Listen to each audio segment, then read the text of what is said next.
Le Céleste nous a donné beaucoup de fil à retordre. Ils nous ont beaucoup quand même embêtés, surtout dans le premier quart d'heure. Mais je pense qu'on les prend en compte, on fait le 1-0. Et puis on les a permis aussi de gagner en confiance parce qu'on mène 1-0 et vous avez vu que l'équipe, on est devenu un peu plus brouillon, on a mis le frein à main. Or que j'avais demandé d'accélérer le jeu. On n'arrive pas à accélérer le jeu à chaque fois qu'on mène au score.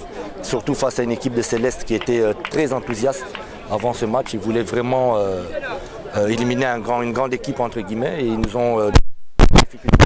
D'autant plus que les joueurs étaient crispés, ils n'arrivent pas à retrouver une certaine sérénité dans leur jeu. Même en deuxième mi-temps, vous avez pu constater que pour obtenir le deuxième but, c'était assez difficile. Il y a beaucoup de difficultés à réaliser nos occasions. Très difficile, très difficile. Moi maintenant, je ne sais pas quand est leur match, je vais aller les observer. Mais comme aujourd'hui et comme le match précédent avec MK, vous savez quand vous jouez contre des équipes dites inférieures, qui viennent d'un niveau inférieur, ce sont des pièges. Aujourd'hui sur le terrain, j'ai dit, voilà, il y a des bombes un peu partout, il y a des mines un peu partout, il y a des surprises parce que la coupe, c'est souvent une surprise des petites équipes.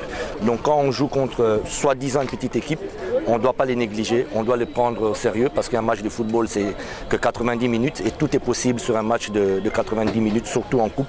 Donc c'est très difficile jouer des adversaires soi-disant inférieurs et surtout qu'on ne les connaît pas, on ne les a pas trop l'habitude. Donc, mais moi je vais les observer, je vais les espionner à ma façon sur vidéo, je vais envoyer mes gars aussi, le prochain match on va les voir et on doit avoir toutes les informations parce que ce sont des équipes à ne pas négliger.